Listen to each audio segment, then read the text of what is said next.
Hello, friends. Welcome to my channel. It's me, Bill Tilghman, famous lawman, gunfighter, criminal and outlaw, politician from Kansas and Oklahoma, died on this day, November 1st, 1924. Now, Bill Tilghman is a legendary figure in the history of the American frontier. His life was one of adventure, danger, and excitement, much of it of his own making. Today, we are going to look at who he was, what he did, and how he died. This is the story of Bill Tilghman. William Matthew Tilghman Jr. was born on July 4, 1854 in Fort Dodge, Iowa, the third of 6 children born to William Matthew Tilghman Sr. and Elizabeth Jane Dawson Tilghman. His father was a farmer and cattle hand, and his mother was a homemaker. By the time Bill was 4 years old, his family had moved to a farm near the small town of Quinter, Kansas. When he was 7, his father died, and his mother then married a man named Milton Watts. The family then moved to a ranch in western Kansas near the Colorado border. Young Bill grew up on the ranch working as a cowboy. At age 16, he left home and worked as a farm hand to earn money so that he could buy a rifle. Soon after, he bought a horse and began freighting supplies for settlers moving into Kansas. In 1874, he began working as a jailer at the Fort Hays, Kansas prison. At some point around this time, he married a young woman named Josie Baker. They would have 2 children, a son and a daughter. In 1876, Tilghman worked briefly as a deputy sheriff in Ellis County, Kansas, before becoming the jailer at the Wichita House, which was basically a jail and casino owned by the Atchison, Topeka, and Santa Fe Railway Company in Dodge City, Kansas. On April 26, 1878, he resigned from the Wichita House to take a job as a deputy sheriff under Sheriff Charlie Bassett. Just 3 weeks later, on May 19, 1878, he was appointed city marshal of Dodge City, replacing Bass. The position paid $300 per month plus expenses. Things were really hopping in Dodge City when Tilghman became marshal. There were about 3,000 residents there, most of them men, and they were rowdy to say the least. Saloons outnumbered the town, 300 buildings 16-1. Gambling halls and brothels were plentiful, and the stench of stale waste filled the streets. Not only did Tilghman have to deal with keeping the peace among the rowdy cowboys and other men passing through town, he also had to contend with crime from outside of Dodge. Much of the surrounding area was still unsettled, and the nearest jail was over 100 miles away. So Dodge City became a sort of county for itself, with Tilghman as its top lawman.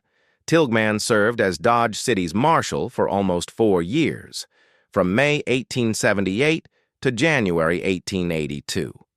During his tenure, he made many arrests, confiscated lots of illegal liquor, and confiscated gambling tables and equipment. But not everyone appreciated his efforts to clean up Dodge. In 1880, he earned the enmity of several powerful ranchers when he arrested one of them for stealing a horse. And the next year, he gained the anger of the local saloon and gambling interests when he raided several places and arrested their employees. In retaliation, he was shot at twice, and a price was put on his head. But Tilghman was not one to back down.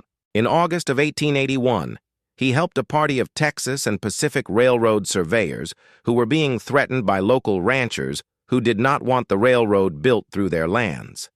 In September, he pursued 3 outlaws who had robbed the Texas and Pacific Railroad Company's supply train near McLean, Texas. He found the outlaws camped by a lake near the Colorado border and killed all 3 of them.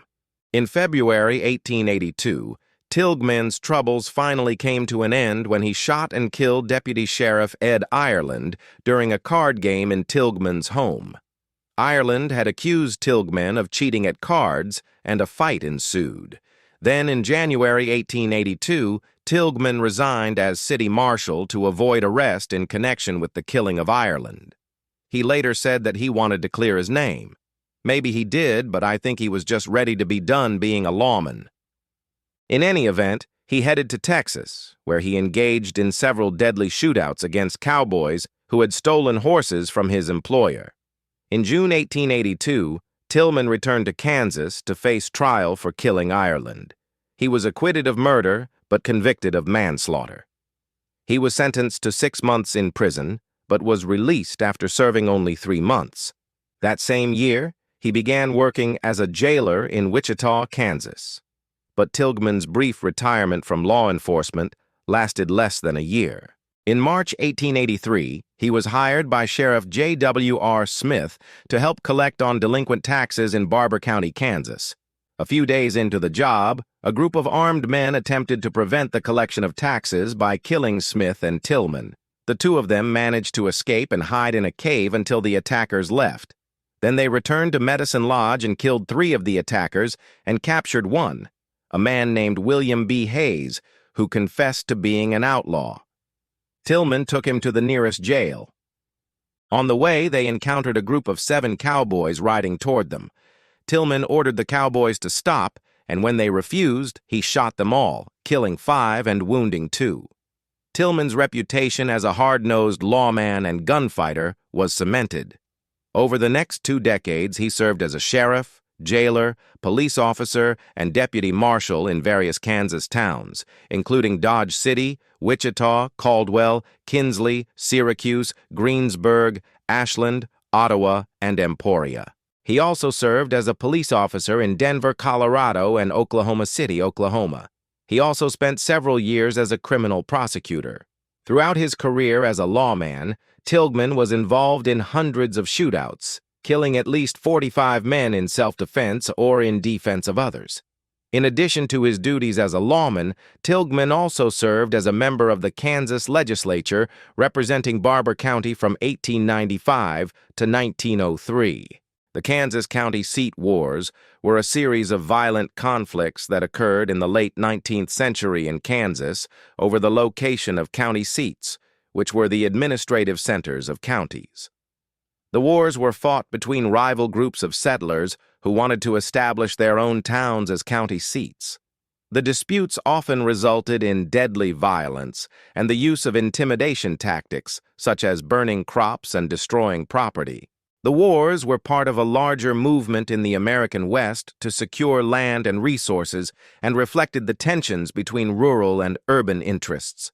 In 1898, a vote was held to move the county seat of Labette County, Kansas from Oswego to a place called Parsons. However, a group of armed men led by outlaw John W. Kane attempted to disrupt the vote. Tilghman joined a pro-Oswego force of 300 men and set off to confront Kane's gang. After a week of traveling, they finally met up with Kane's men on November 14, 1898, near the town of Riverton. The two groups exchanged shots. One of the bullets hit Tilghman's horse, causing him to fall. When Tilghman remounted his horse, he was blinded by Kane's men who fired at him. Mortally wounded, Tilghman rode back to the pro-Oswego camp. His men buried him near the spot where he fell. Today, there is a highway marker and historical site there to commemorate the battle and Tilghman's death. Also, there is a small museum at the site. Bill Tilghman was a colorful character, that's for sure. He was a lawman, gunfighter, criminal, outlaw, politician, and everything else in between.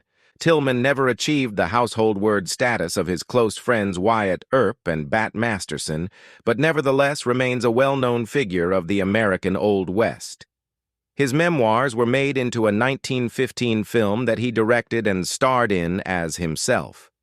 He was legendary in his own time, and has only become more famous since his deaths. If you like stories like this, be sure to follow for more stories about the Wild, Wild West. Thanks for watching.